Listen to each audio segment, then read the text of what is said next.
Bonjour à tous. Le MAG de ce mois-ci sort avec beaucoup de retard, comme vous l'avez certainement constaté. Nous vous prions de nous en excuser. Ce retard est lié à des aléas indépendants de notre volonté. Toutefois, au lieu de supprimer le numéro de ce mois-ci, nous vous le proposons dans une version courte. Vous y trouverez notamment l'annonce du départ du Père Joseph, un compte-rendu sur la rencontre du groupe interreligieux de Châtenay-Malabry et une annonce concernant Hiver solidaire que nous vous avons présenté dans le dernier numéro du MAG.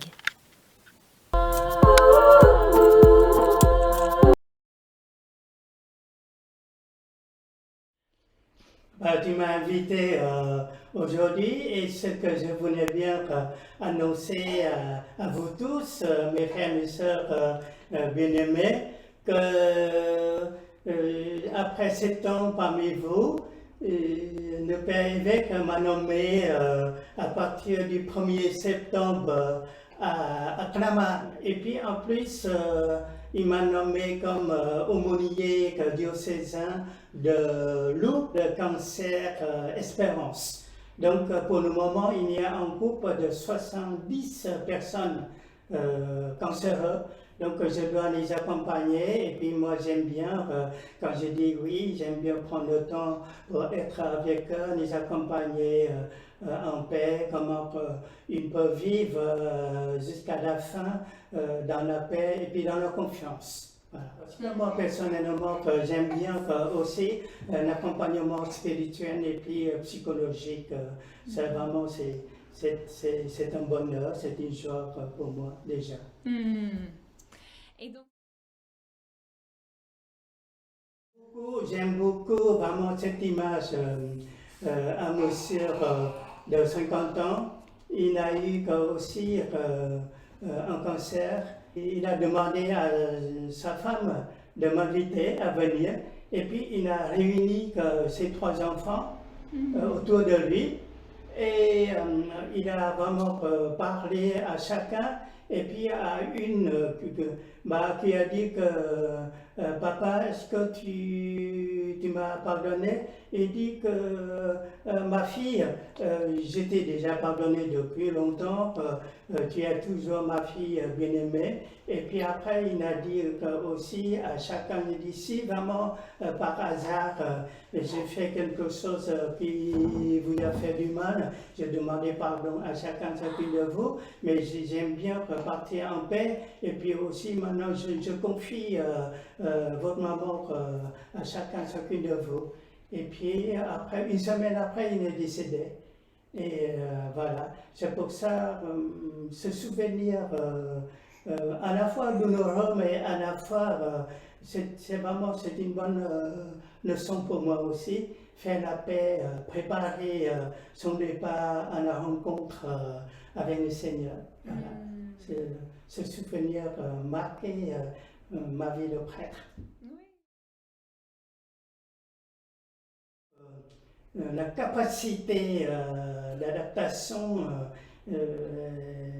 des paroissiens, surtout pendant le temps de confinement. Donc, même aussi à la dernière minute, ou pas dernière minute, mais la veille, quand vous venez bien faire quelque chose, pas tout de suite, il y a vraiment une adaptation, vraiment créativité si vite pour organiser quelque chose. Tout ça, c'est vraiment pour moi ce que j'ai appris. Et puis aussi, pas seulement une capacité d'adaptation, mais vraiment la fraternité.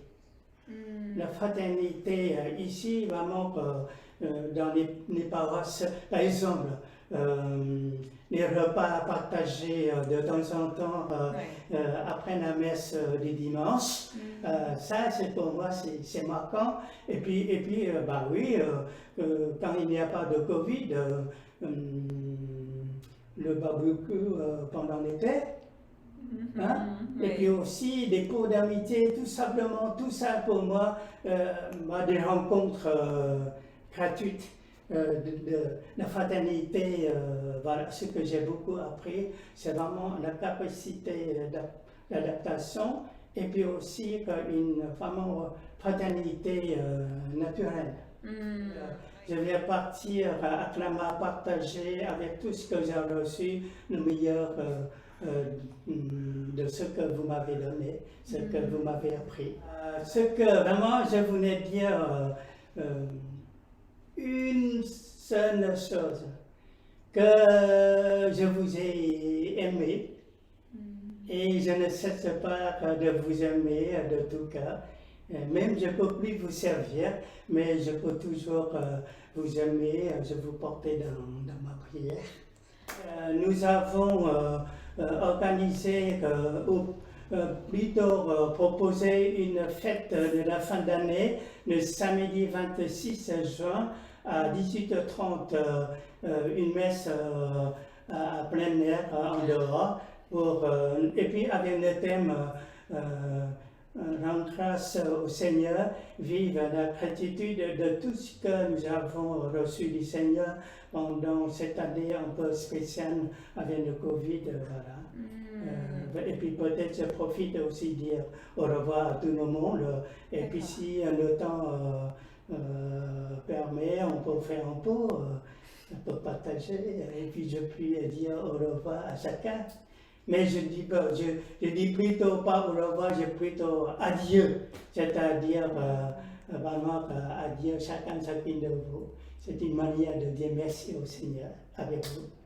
Pendant 7 ans, je suis très très heureux d'être parmi vous et vous m'avez beaucoup aidé, vous, les jeunes, les moins jeunes, mais aussi même les confrères prêtres, vous m'avez beaucoup aidé à vivre mon ministère et vraiment dans la confiance, dans le bonheur et vraiment plein de moments avec vous. Nous avons découvert la présence du Christ parmi nous. Et puis avec vous, nous avons vécu ensemble l'Évangile. Voilà.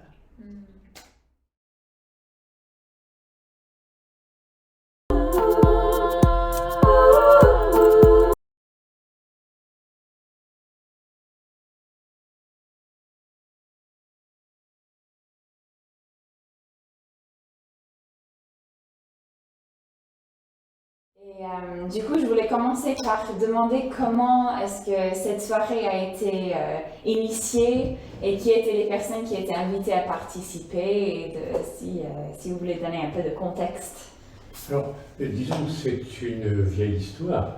C'est une vieille histoire qui date de 2015. C'était le 8 janvier 2015 à la mosquée. Oui. On était réunis à la suite des attentats de Charlie Hebdo et je me souviens toujours le pasteur du centre réformé de Robinson, Philippe Carobobaya, qui nous dit entre hospitalité et hostilité, eh bien, il y a même origine. Mais est-ce que nous saurons choisir l'hospitalité? Et à la suite de cela, avec Mustapha Korjani, co-responsable avec moi du groupe d'amitié islamo-chrétien, on est allé voir les responsables de la synagogue de Fontenay-aux-Roses et avec eux, c'est toute une démarche qu'on a eue et qui a conduit à se dire c'est peut-être important d'essayer de découvrir notre foi, la manière dont on pratique. Alors les intervenants, eh bien, ce sont respectivement le rabbin, David Ederli, c'est notre curé, Dominique Doyenard, c'est Mohamed Béchirou Sass, qui est l'imam de la mosquée, et puis c'est Arthur Gertzley, qui est le nouveau pasteur de la communauté de Robinson. J'avoue que j'ai noté quelques points qui me semblent importants de rapporter. Alors, accepter que l'homme défaille dans ses relations à l'autre.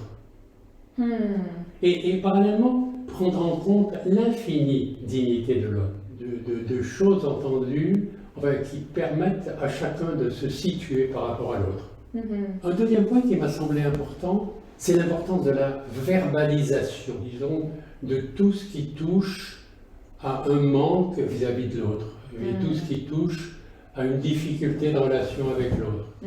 Un troisième point, on ne peut refuser le pardon. On a eu un exemple extraordinaire avec David Ederli qui dit on peut le refuser une fois, une deuxième fois, mais la troisième fois, si on le refuse, eh bien, la demande de pardon doit changer de sens. Oui, tout à fait, ça m'a marqué. Et celui qui était offensé, eh bien, devient celui qui offense. Oui. Le point aussi suivant, le pardon est source de libération. Le pardon est source d'apaisement. Par le pardon, on grandit. Oui. Par le pardon, on respire, on s'ouvre à l'autre. Ça m'a semblé important. Le pardon permet de retrouver la relation. Le pardon n'est ni absence de justice, ni oubli, ni amnésie. Il y a des choses qu'on ne peut oublier, même si la relation est créée à nouveau, mais elles existent. Elles sont encore là, mais apaisées. L'homme qui sait pardonner, Dieu saura lui pardonner ses fautes.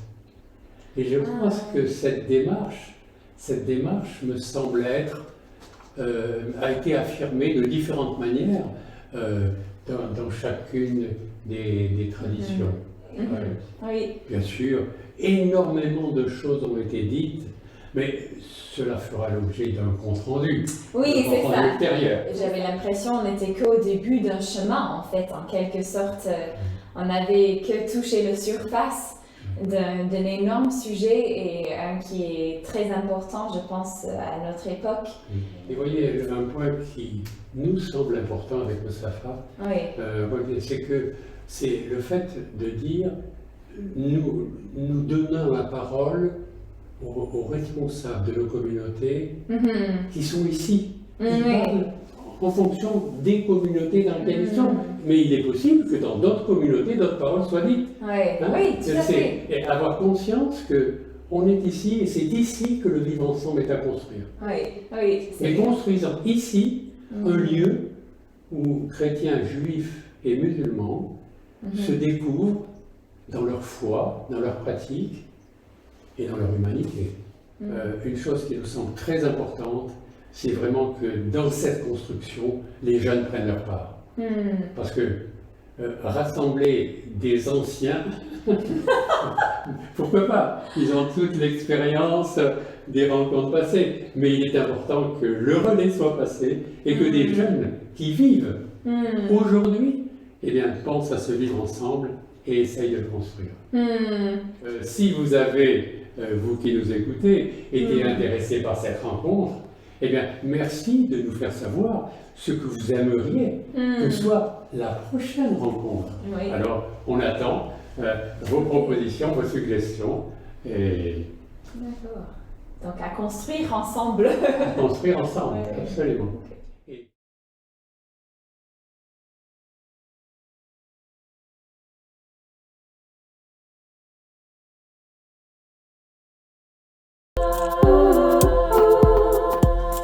Bonjour à tous. L'initiative Hiver solidaire que nous vous avons présentée dans le dernier MAG a permis d'accueillir cet hiver à Saint-Germain une personne en situation de précarité. Cette initiative est soutenue dans toutes les paroisses du diocèse par notre évêque. Nous souhaitons développer cette expérience et accueillir de plus nombreuses personnes l'hiver prochain. Ceci nécessite le soutien d'un plus grand nombre de bénévoles.